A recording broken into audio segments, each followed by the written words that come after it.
ভাই মেসিরে নিয়ে যে এই যে নোংরা নোংরা ট্রোল করতেছেন, নোংরা নোংরা পোস্ট করতেছেন, আচ্ছা আমার একটা কথা বলেন তো, মানে মেসির ফুটবলটা দেওয়ার কি বাকি আছে, কিংবা মেসি ফুটবল থেকে পাওয়ার কি বাকি আছে? ওর জীবনে তো সব জিততে গেছে ভাই। এই ওয়ার্ল্ড কাপটা যদি মেসি জিততো তাহলে মেসি যেত অন্য লেভেলে, মানে ওইটার এই মডার্ন ফুটবলের ধারে কাছে আর কেউ কোনোদিন আইতে পারতো না।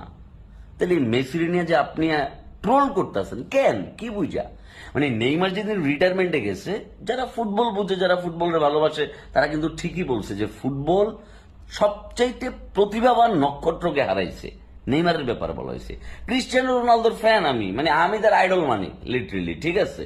সো সেই জায়গায় ক্রিস্টিয়ানো রোনালদোর ভুলভ্রান্তি আছে, ইটস ট্রু, মানে আমি এটা সবসময় স্বীকার করে যাব।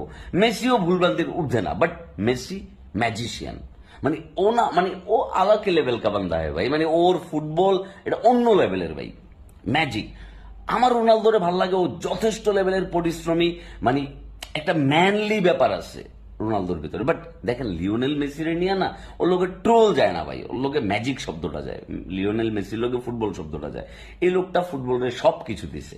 আপনারা আমরা যারা ফুটবল দেখি তাদের লিওনেল মেসির প্রতি কৃতজ্ঞ থাকা উচিত, যে লিওনেল মেসি ছিল বলেই ফুটবলটা এত সুন্দরভাবে উপভোগ করতে পারছেন, নাইলে ফুটবলটার ফুটবল থাকতো না, রাগবি হয়ে যেত, রাগবি। আর রাগবি